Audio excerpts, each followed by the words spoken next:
Olá, olá pessoal, a paz do Senhor, tudo bem? Espero que sim. Nesse momento, nós vamos estar dando início a mais uma das nossas disciplinas.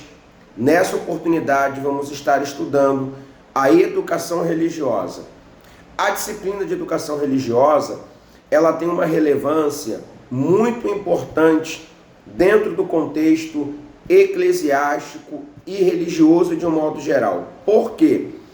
Porque vai ser por meio da educação religiosa, ou por meio do entendimento que nós compreendemos dela, é que você, estudante, professor, religioso de um modo geral, poderá ter ali as suas bases muito sólidas, para que você possa não só educar a sua igreja, os seus liderados, como também estar aí, de certa forma, dando um norte para todas as pessoas que estão ao redor do seu contexto familiar, do seu contexto de trabalho, principalmente dentro dessa sociedade pela qual nós estamos inseridos na atualidade, aonde os valores estão sendo muito que mudados ou desvalorizados.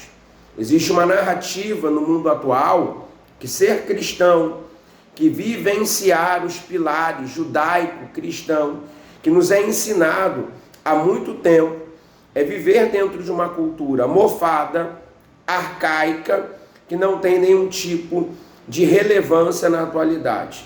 Por isso, muitos daqueles que defendem essa tese tentam a todo custo retirar de nós, ou retirar da sociedade, essa vida cristã, pautada na palavra, cuja educação sempre esteve sendo norteada por todos os princípios que nós encontramos dentro da narrativa bíblica. E ser educado dentro desses princípios é o propósito principal de toda a família que pretende agradar ao Senhor por meio das suas ações e por meio das suas atitudes. Por isso peço que você, nesse exato momento, já deixe aí ao alcance das suas mãos a sua apostila, que já foi compartilhada com vocês no grupo, a sua Bíblia, um caderno, uma caneta, e que tome nota de tudo aquilo que nós vamos discutir durante esse nosso encontro. Então, que Deus nos abençoe, em nome de Jesus. Pois bem, pessoal, página de número 1 da nossa apostila, com o tema A Teoria da Educação. Diz assim a nossa apostila: a teoria da educação surgiu quando o homem deixou de realizar a educação apenas pela experiência e passou a refletir sobre os fatos. Os mais importantes filósofos da educação foram os gregos, Platão, que escreveu a República, e Aristóteles, com o livro A Política. Quando nós trabalhamos esses princípios que eu acabei de ler para vocês aqui, é extremamente relevante nós salientarmos a ideia de que a teoria da educação ela vai surgir quando o homem deixa de realizar a educação apenas pela experiência. Agora o homem, ele vai passar a refletir sobre os fatos. Algo muito errôneo dentro dos nossos dias está muito condicionado ao fato de que as pessoas, elas têm por hábito viver a sua vida pautado apenas em suas experiências. Não é que isso seja errado de um todo, porque são as experiências que nós vamos acumulando no decorrer da nossa trajetória que vai moldando ali, de certa forma, o nosso caráter, que vai forjando ali a nossa fortificação. Mas viver de experiência é totalmente diferente de nós possuirmos uma experiência. Até porque, pessoal, a experiência que você teve o ano passado, ou a experiência que você teve, que envolveu ali a sua narrativa de vida em um dado momento da sua trajetória, ela não vai servir para outros problemas. Porque se você aplicar os fundamentos de uma experiência que você teve no passado para tudo que você vivenciar no seu futuro, você não vai conseguir acumular, o número de informações suficientes para que você possa seguir a sua caminhada de modo que o nome do Senhor venha a ser glorificado. As experiências, elas são necessárias? Sim, mas elas são necessárias para nos demonstrar que em determinados momentos eu preciso usar aquela experiência em contrapartida de que em outros momentos aquela experiência não vai ser lá tão relevante assim. Então a teoria da educação ela vai servir quando o homem ele entende que para cada caso existe um caso, que para cada situação eu preciso utilizar uma ferramenta diferente para a resolução daquele problema. Um grande exemplo disso é quando acontece algum tipo de problema dentro da sua casa. Existem situações que acontecem dentro do seu lar que você vai precisar ali de uma chave de fenda para poder apertar um parafuso. Mas às vezes o parafuso não serve para ser apertado ou afrouxado com a chave de fenda. Você precisa ali de uma chave Phillips. Tem outras situações que você vai precisar de um alicate. Em outras situações, de uma chave de grife. Então, para cada problema, uma ferramenta diferente para que você possa resolver tal coisa. Assim é na educação. Para cada situação, uma ferramenta diferente. Para cada caso, um caso.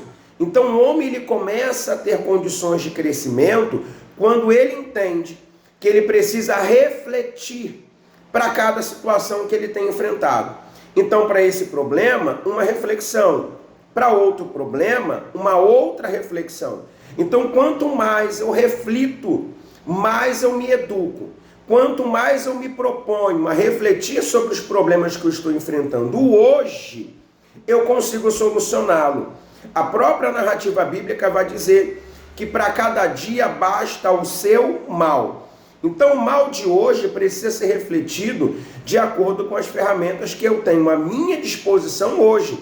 O mal de amanhã, os problemas de amanhã, eles vão precisar ser refletidos de uma outra forma, de uma outra maneira. Automaticamente a ferramenta de amanhã não vai ser a mesma da ferramenta de hoje. Perfeito, pessoal?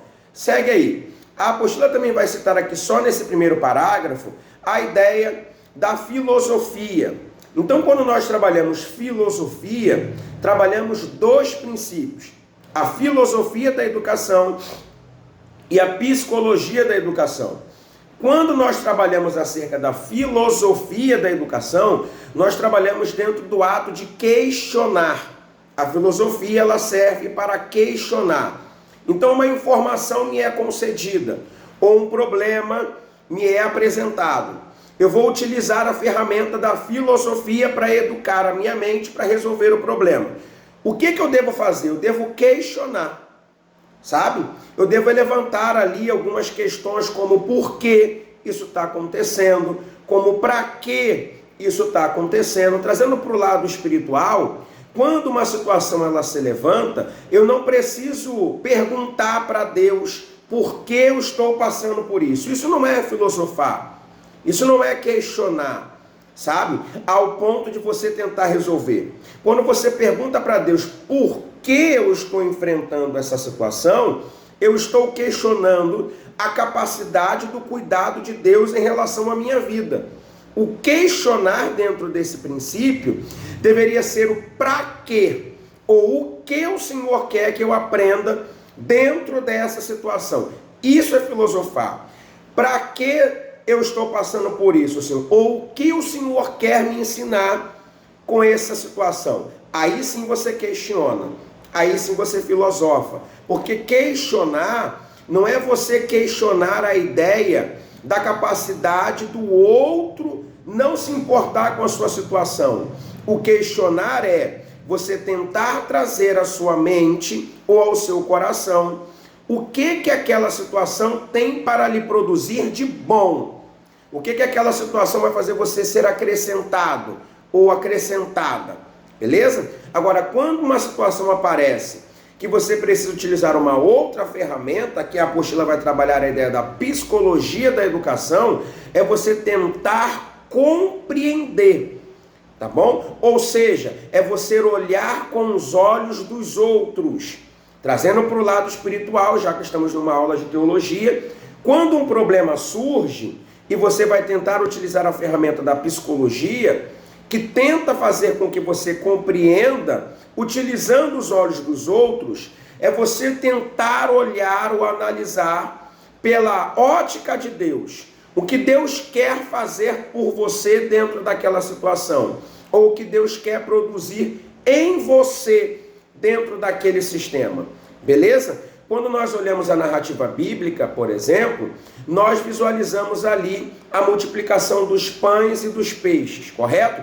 O Senhor coloca nas mãos dos discípulos a responsabilidade de encontrar subsídios para que eles alimentassem aquela grande multidão, correto? Se nós olharmos pela nossa ótica, Jesus coloca uma responsabilidade acima das condições daquele povo.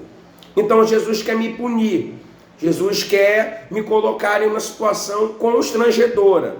Ele não quer que eu resolva e também não quer resolver. Agora, olhando pelo viés da ferramenta da psicologia da educação, que trabalha a ideia de tentar compreender a ação do outro em relação à minha vida, eu consigo compreender que Jesus ele não queria punir os discípulos, mas queria fazer com que os mesmos entendessem que para cada causa existe uma ferramenta a ser utilizada. Tanto é que quando Jesus ele entrega as responsabilidades nas mãos dos discípulos, eles vão atrás e encontram lá um jovem, possuidor de 5 pães e 2 peixinhos. Se Jesus ele simplesmente diz assim, eu vou resolver a situação, eu vou resolver o problema, os discípulos jamais teriam tido aquela experiência que eles tiveram. Então, nós precisamos entender que dentro desse processo de educação, a reflexão, o questionamento e a compreensão são muito necessárias e vão nortear a nossa trajetória.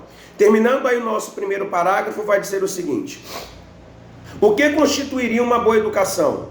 Ponto de interrogação. O conceito sobre a boa educação sofreu contínuas mudanças com o passar do tempo, sem falar na diferença existente entre o ideal da educação de um povo e o ideal da educação de um outro povo. Só que tem uma pergunta no meio desse parágrafo, correto? O que constituiria uma boa educação?